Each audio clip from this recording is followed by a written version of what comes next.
नमस्ते दोस्तों, आप सबका एक बार फिर से स्वागत है आपके अपने YouTube चैनल सत्य सनातन में। आपको पता ही है कि भारतवर्ष में एक बहुत डरी हुई कौम रहती है, बेहद डरी हुई कौम रहती है। इतनी डरी हुई कौम रहती है कि यदि बाहर से प्रताड़ित हिंदुओं को, गैर मुसलमानों को भारत में बुलाया जाए तो ये इतनी डर जाती है कि उसके खिलाफ हिंदुओं का ही कत्ल करना शुरू कर देती है। इतनी डरी हुई कौम है कि उसने दिल्ली के अंदर प्रायोजित दंगे किए ही इस वजह से ताकि बाहर के जो प्रताड़ित हिंदू हैं उनको ना लाया जा सके, और यहीं पर उसने तकरीबन 30-40 हिंदुओं की हत्या भी कर दी थी। ये इतनी डरी हुई कौम है कि भारत की सरकार की नाक के नीचे से ही, भारतीय सरकार की जमीनों पर ही मदरसे, मस्जिद और मज़ारे बना लेती है। इतनी डरी हुई कौम है, इतनी डरी हुई कौम है कि भारत की हार पर, सैनिकों के बलिदान पर यह खूब हंसती और पटाखे फोड़ती है, पाकिस्तान के जिंदाबाद के नारे लगाती है, पाकिस्तान को खुलकर सपोर्ट करती है, उनके झंडे भी लहराती और फहराती है। इतनी डरी हुई कौम कि पाकिस्तानी आतंकवादियों को शरण देती है, उनके स्लीपर सेल बनके भारत की सारी जानकारियां पाकिस्तान को भेजती है। भारत के ही लोग पाकिस्तान जाकर के ट्रेनिंग लेकर के 93 में मुंबई के अंदर बॉम्ब ब्लास्ट कर देते हैं और वहां के आतंकवादियों को अपना सरगना समझते हैं। इतनी डरी हुई कौम कि अफगानिस्तान में जिस तालिबान ने अपनी हुकूमत को कायम किया है क्रूरता और खून खराबे के आधार पर, उसको वो अपना माई बाप समझती है। इतनी डरी हुई कौम है कि यहां बहुसंख्यक जो हिंदू समाज है उनका कहीं पर भी चलते फिरते गला जो है वो रेत देती है, चोरी करती है, चकारी करते हैं, उनकी बहन बेटियों की अस्मतें लूट लेती है और लव जिहाद के ट्रैप में फंसा करके उनको फिर आखिरकार या तो बेच देती है या फिर सूटकेस में भर करके उनको नदियों में फेंक देती है। इतनी डरी हुई कौम है कि जबरन हिंदुओं का ही मतांतरण करवा के उनको अपनी कौम में शामिल कर लेते हैं। इतनी डरी हुई कौम है, इतनी डरी हुई कौम है, और इस पूरी डरी हुई कौम का एक सरगना है असाउद्दीन ओवैसी। मैंने आपको पहले बताया था, असाउद्दीन ओवैसी ने मुझे पहले ही ब्लॉक कर रखा है। मेरी कोई बात वो ना सुनता है बेचारा, ना गुनता है, ना समझता है। और उसकी वजह यह थी कि असाउद्दीन ओवैसी को मैंने एक झूठ फैलाते हुए पकड़ लिया था, और इस सरगना के इस झूठ पर पूरी की पूरी इसकी जो शांति प्रिय और डरी हुई कौम है, ये उसी के ही नाद पर अपने सुर मिला करके सोशल मीडिया पर एक गंद फैला रही थी। और वो ये थी कि इंडिया गेट के ऊपर 80% से ज्यादा इनकी कौम के लोगों के नाम लिखे हुए हैं, और वो लोग थे जिन्होंने की भारत को आजादी दिलाने का कार्य किया था। मैंने उस सच को बताया कि इंडिया गेट कोई भारत की आजादी के क्रांतिकारियों के नाम का कोई चिन्ह, प्रतीक नहीं, बल्कि अंग्रेजों की तरफ से लड़ने वाले प्रथम और द्वितीय विश्व युद्ध में वो लोग थे जिनको जबरदस्ती या मनाकर, समझाकर, बुझाकर या पैसे के लालच में अंग्रेजों की तरफ से लड़ने के लिए यहां से ले जाया गया था।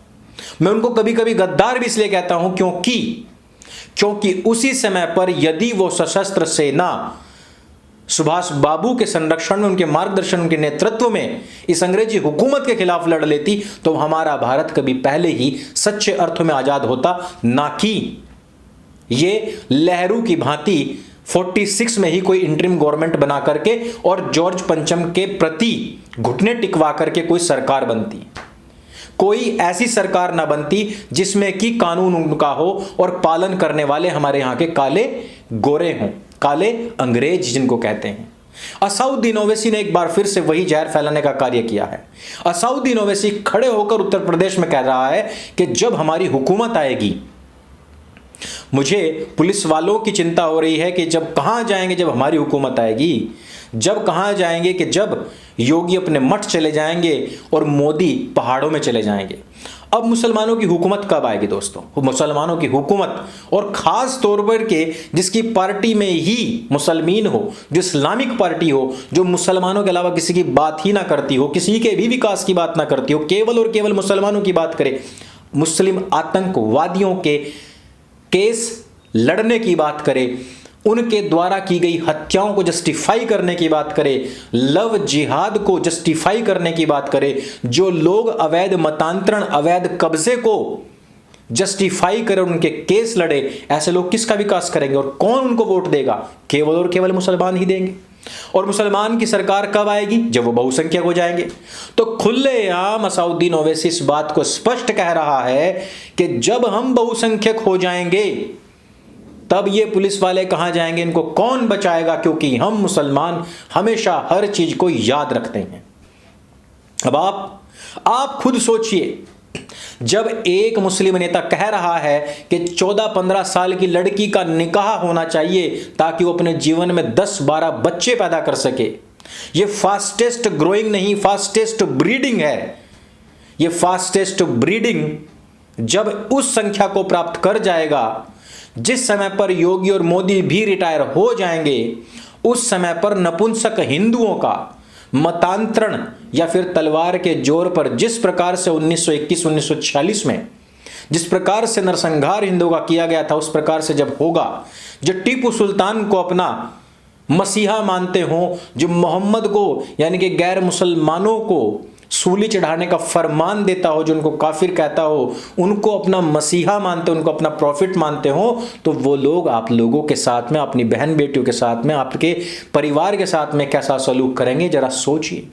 खुलेआम धमकी देता हुआ असाउद्दीन ओवैसी उसी अकबरुद्दीन ओवैसी का भाई है जिसने कहा था कि 15 मिनट के लिए पुलिस को हटा लो, तुम 100 करोड़ हो, हम 15 करोड़ हैं, हम तुम्हें दिखा देंगे किसमें ताकत है। और ये सब चीजें क्यों? क्योंकि मलप्पुरम पहुंची एक पूरी की पूरी जमात जो 6 जिलों की है, उसने अपनी एक सेना को तैयार कर लिया है, अपना खुद का एक प्राइवेट प्रधानमंत्री बना लिया है, ऐसी वहां से खबरें आई हैं। और वो रेडिकल इस्लाम की सेना हिंदुओं को लगातार केरल के अंदर, मलप्पुरम के अंदर टारगेट कर रही है। यही चीज पश्चिम बंगाल में हुई है, यही चीज कश्मीर में हुई है, यही चीज केरल में हो रही है, और गाहे बगाहे उन हर स्थान पर होती है जहां पर इन्होंने अपने पाक स्थान बना लिए हैं, जहां पर इनके खुद के शरियाई हुकूमती कानून इन्होंने बना लिए हैं, चला लिए हैं, जहां से इन्होंने गैर मुसलमानों को खदेड़ दिया है। आपने भी कुछ दिन पहले देखा, असम भाग करके हिंदुओं ने अपनी जान बचाई थी, कैराना से हिंदुओं को भागना पड़ गया था। आज असाउद्दीन ओवैसी, अकबरुद्दीन ओवैसी नहीं बल्कि हर मुसलमान इस बात को जानता है कि योगी और मोदी बैठे हुए हैं, तब तक हमारे हाथ रुके हुए हैं। लेकिन क्या यह बात हिंदू भी जानता है अथवा नहीं जानता है?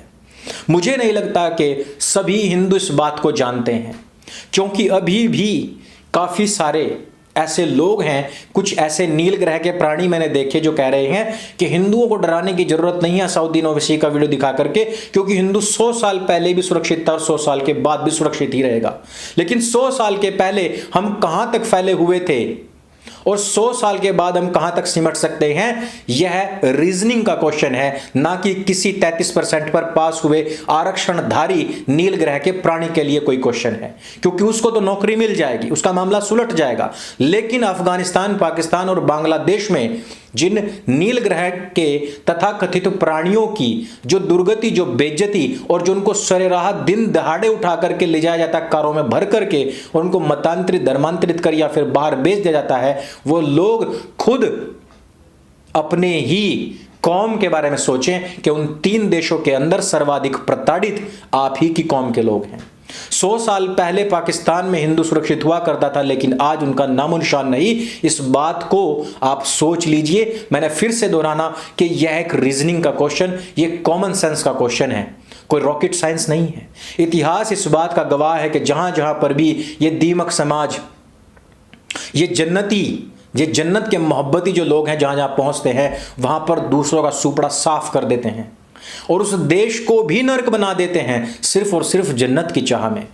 भारतवर्ष में इस प्रकार के राक्षस, इस प्रकार के दैत्य आज फिर से मुंह बाए खड़े हुए हैं, लेकिन उनका तो टारगेट क्लियर है, उनके कॉन्सेप्ट्स क्लियर हैं। लेकिन जो हिंदू मुंह बाए उनको देख रहा है, उसके दिमाग में अभी भी सब कुछ ब्लैंक है, क्योंकि माइंड में अभी भी पबजी और T20 का क्रिकेट मैच ही चल रहा है, क्योंकि उसमें अभी भी मधुबन में राधिका नाचेगी, सनी लियोनी का डांस ही चल रहा है।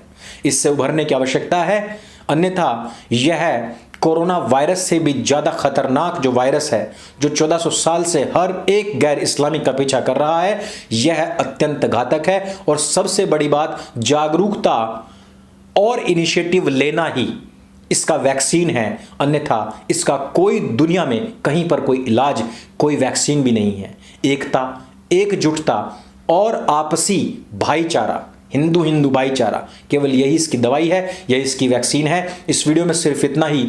यदि वीडियो आपको जानकारी से भरपूर लगे तो उसको सबके साथ में शेयर जरूर कीजिए। सत्य सनातन आपका अपना चैनल है, इसको सब्सक्राइब कीजिए और सभी भाइयों को जागरूक करने हेतु भी इस चैनल को सब मित्रों से भी सब्सक्राइब किया। मेरे संग बोलिए, सत्य सनातन वैदिक धर्म की जय। जय हिंद, वंदे मातरम।